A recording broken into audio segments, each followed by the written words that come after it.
Adidas has just reported a 19% jump in fourth quarter revenue, led by sales in China and North America. Joining us from its headquarters in Herzogenaurach, Germany, is Kasper Rohrstedt, CEO of Adidas. Kasper, thanks for your time this morning.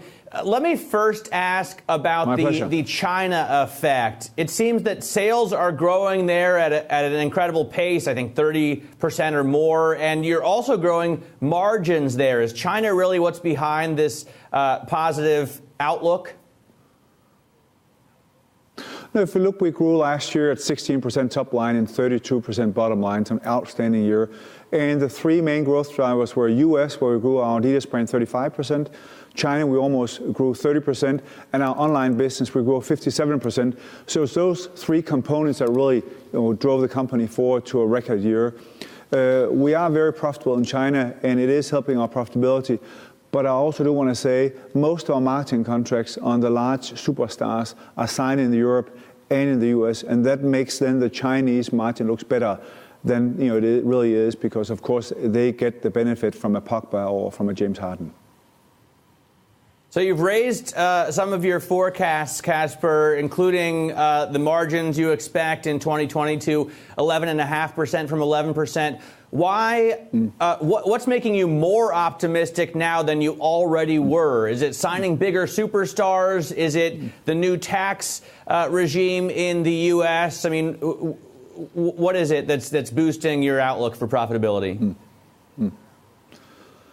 We took the margin up 210 basis points last year to 9.8, and we're guiding between 10.3 and 10.5. And we just look upon the overall health of the business and the quality we have in our products and in our organization. And that's why we believe that would be the right thing to take the margin from 11 to 11.5 up, for the outlook of 2020, where we also taking the overall profitability outlook up. So it's quality of products, it's strength in North America and China, it's our online business, and also our continued overproportional investment in the brand. So it's just continuing the very strong path we're on right now. And we're also using our balance sheet now, as I'm certain you've seen, and yesterday night launched a $3 billion share buyback program to make certain that we use both the P&L and the balance sheet to create value for our shareholders. Yeah, good morning to you, Kasper. We saw the share buyback. You've talked about success in China and in the United States. Not everybody in the US market is experiencing that success right now. To what extent are other retailers giving heavy discounts, or retailers giving heavy discounts, and what impact is that kind of environment having on your ability to do well in the US? As you saw, we had exceptionally strong growth of 35% in the US, where most of our competitors were negative in the US last year. So I still think there's tremendous growth opportunity in the US by introducing new products, new technologies like our new 3D printed shoe. But there's no doubt that the competitive landscape in retail is strengthening, and it will impact overall the marketplace. But we believe that we still have a long way to go in the US, despite a very, very heavy promotional environment in the US. But you can see we took our margin up substantially in the US from 17 to 18, and we also expect a margin jump also in the US from 17 to 18. And how is current trading doing, Kasper? Of course, this is a slight look back when we get these numbers from you around the past year. How is current trading in the United States doing? So if you look globally, we're guiding a 10% revenue growth for 2018 versus the number we came out with, which is 16 in the previous year. So we are seeing a slight slowdown. We're seeing the predominant slowdown really coming from two markets, Europe and the Middle East. We're seeing the US normalizing a bit. We're not seeing a major slowdown for our business in the US, and we still think we're going to have a very, very strong year in the US for 2018.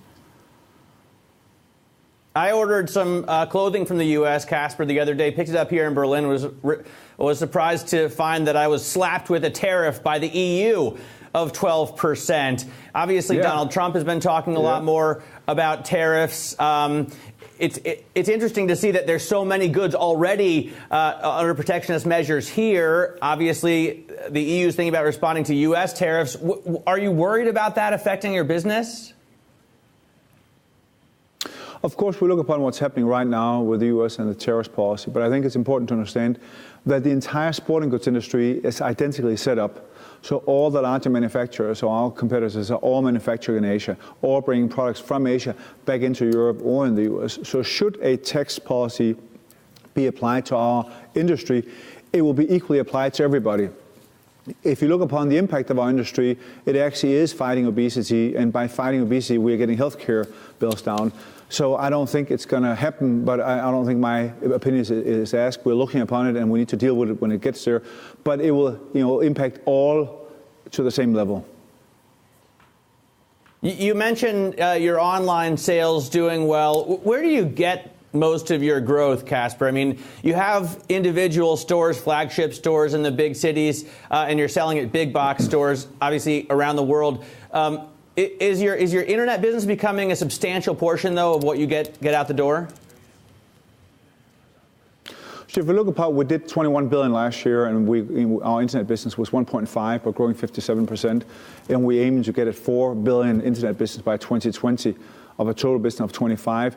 So we're still getting a lot of very strong business from our great partners like Zalando, like JD Sports, Dick's Sporting Goods, Foot Locker. So they're still key partners of ours, but their business is also migrating to an internet-based business. So I would assume that the overall part of the online trading of our business, including that of our partners, is probably between 25 and 30% of the entire market.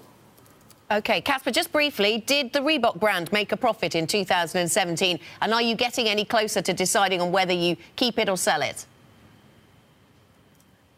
So as you know, we've decided to keep, and that's the decision until we take a different one. We're getting very close to break even. We'll announce here this morning that we improved our profitability by 400 basis points last year. So we took a major step forward in the profitability of the brand. And we also signed a great co-designer for our brand, Victoria Beckham, that will help bring out even more cooler products in 2018. So in essence, we're very satisfied with the progress we're making on the Reebok brand. Okay.